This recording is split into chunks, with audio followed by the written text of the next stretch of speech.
ይህ ነገር እውነት ሊሆን ይችላል። ሁላችንም የምንወደውና የምናከብረው ብሩክ ዩቲዩብን ለዘላለም ሊሰናበተው ነው። አዎ በትክክል ሰምታችሁታል። ዩቲዩብን ሊያቆም ይችላሉ የሚል አስደንጋጭ ዜና ተሰምቷል። በሃይሚና በብሩክ መካከል ምን ተፈጠረ? ከሁሉ በላይ ደግሞ የብሩክ እናት የሰጡት አስተያየት ነገሩን ይበልጥ አክሮታል። እስከ ቪዲዮ መጨረሻ ድረስ አብራችሁን ቆዩ።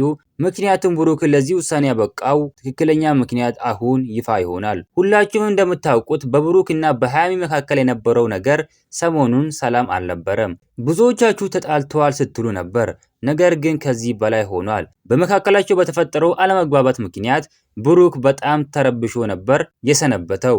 ይህ ግጭት በግል ህይወቱ ላይ ብቻ ሳይሆን በራሱ ላይ ትልቅ ተጽዕኖ እያሳደረ ይገኛል። ብዙዎች ይህ ፍቅር ጸብ ብቻ ይመስላቸው ነበር። ነገር ግን ነገሩ የቤት ውስጥ ሚስጥር እስከ ማውጣት ደርሷል። ነገሩን ይበልጥ ከባድ ያደረገው ደግሞ የብሩክ እናት ጣልቃ መግባታቸው ነው። እናቱ ብሩክን በግልጽ ወቀሳ አቅርቦለታል።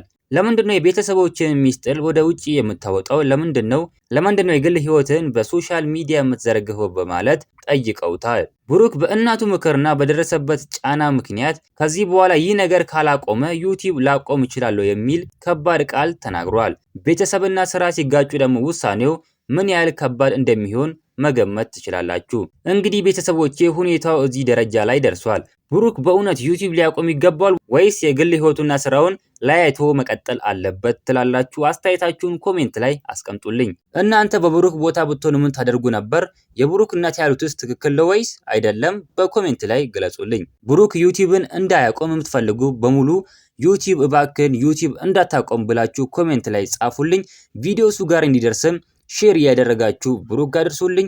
ለዚህ ቤተሰብ አዲስ ከሆናችሁ ቻናሉ ሰብስክራይብ ማድረግ እንዳትረሱ። በሌላ ቪዲዮ እስከምንገናኝ በያላችሁበት የዓለም ዳርቻ ሰላማችሁ ብዙ ይበልልኝ። ደህና ሁኑልኝ።